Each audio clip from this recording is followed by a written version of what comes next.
There was one thing, though, that I want to push back on just a bit.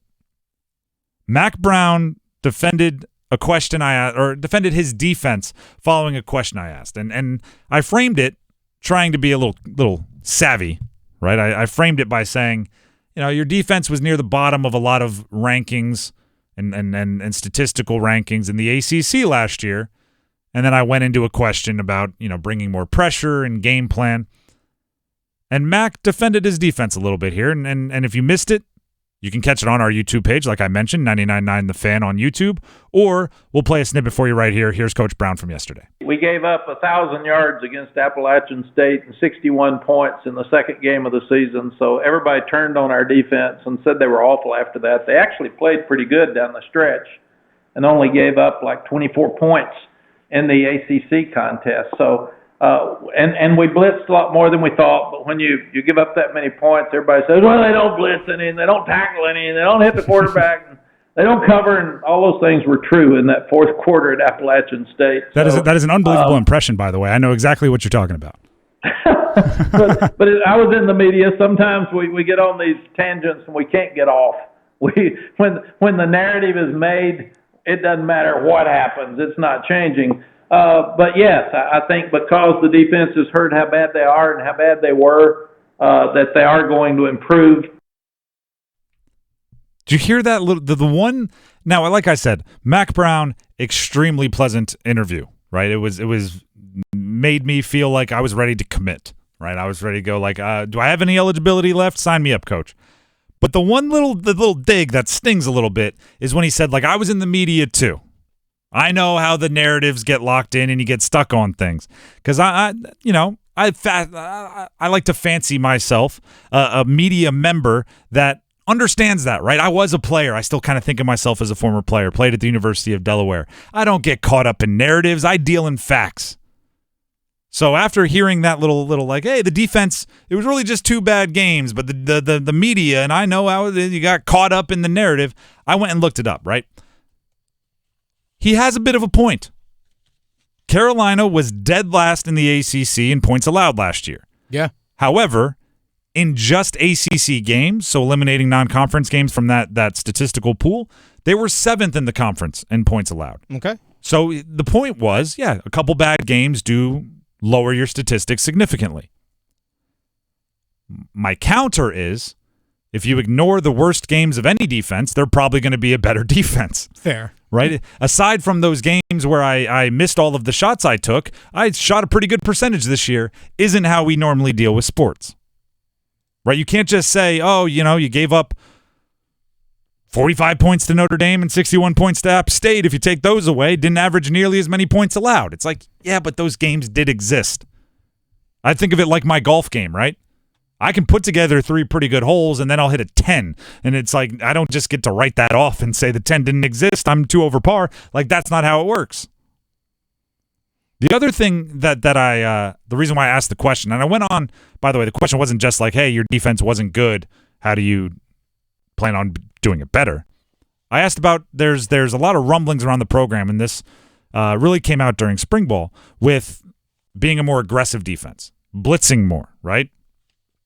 Essentially being a defense that is closer to the one we all play on video games, where it's like, engage 8, send them all, blitz off the edge. Man coverage, blitz all day. Yeah, why not? And if it gets bad, turn off the game, start over again. Mm-hmm. Can't do that in real life. But that's what they were, the rumblings are. They're gonna blitz more. And here's the reason why. And I thought this was true from watching North Carolina last year, and the stats back me up. Last season, Carolina finished 128th out of 131 FBS football teams in sacks per game. 128th out of 131. That's more than just a couple bad games, right? That's more than just, we didn't get home against App State and it ruined our averages.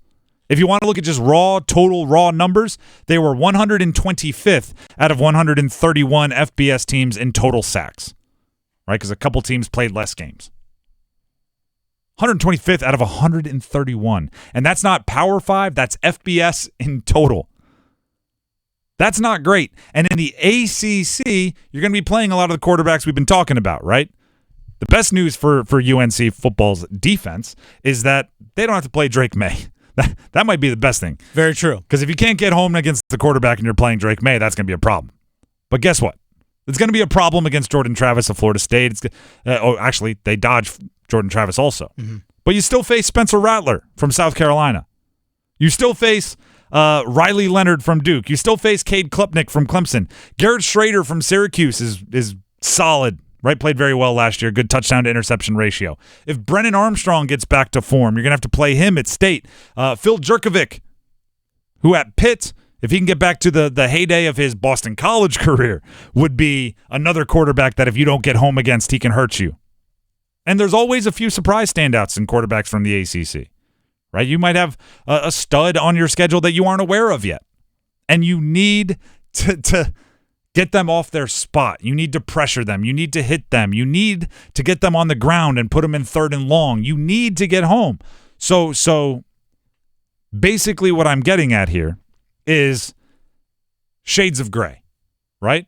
When I asked the question of Coach Brown about the defense and pressuring more to maybe be more productive than they were a season ago, he had a point to say, well, we had a couple bad games early in the year and we played better later on.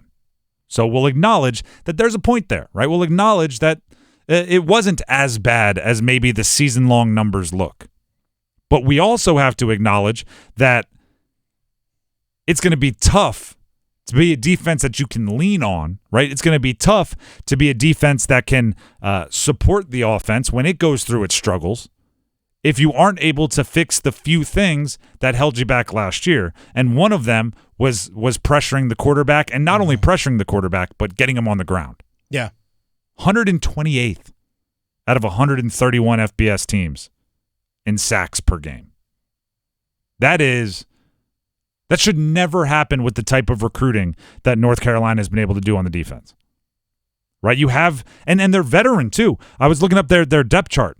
Senior Desmond Evans, junior, who's a transfer, Jacoby Cohen, defensive tackle, senior Miles Murphy, senior Kaimon Rucker, a graduate transfer, Amari Gaynor. All of these guys come with some kind of recruiting background. The transfers come from Ohio State and Florida State. 4 stars, top 100 recruits in the country, 163rd recruit in the country. There's no reason for that skill set not to be able to get home. And to be completely honest with you, like they're veterans, they're upperclassmen, which is great. But like Desmond Evans being a 4-star top 100 recruit in the country, those are the guys that like on 3rd and 16, 3rd and 10, 3rd and long. Hey man, be more explosive than the guy in front of you, right? Speed rush, bull rush, whatever it is that made you the raw physical specimen that everybody got excited about as a recruit, go do that.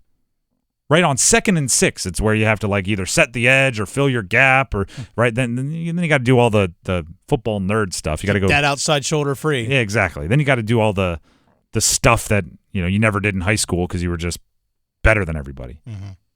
But when you're just going to get the quarterback, go to get the quarterback. Right? It's the for everyone that's seen Keanu Reeves in the cinematic classic The Replacements. It's where the quarterback wears red. Right? See red, go be a bull. Get him down. Yeah.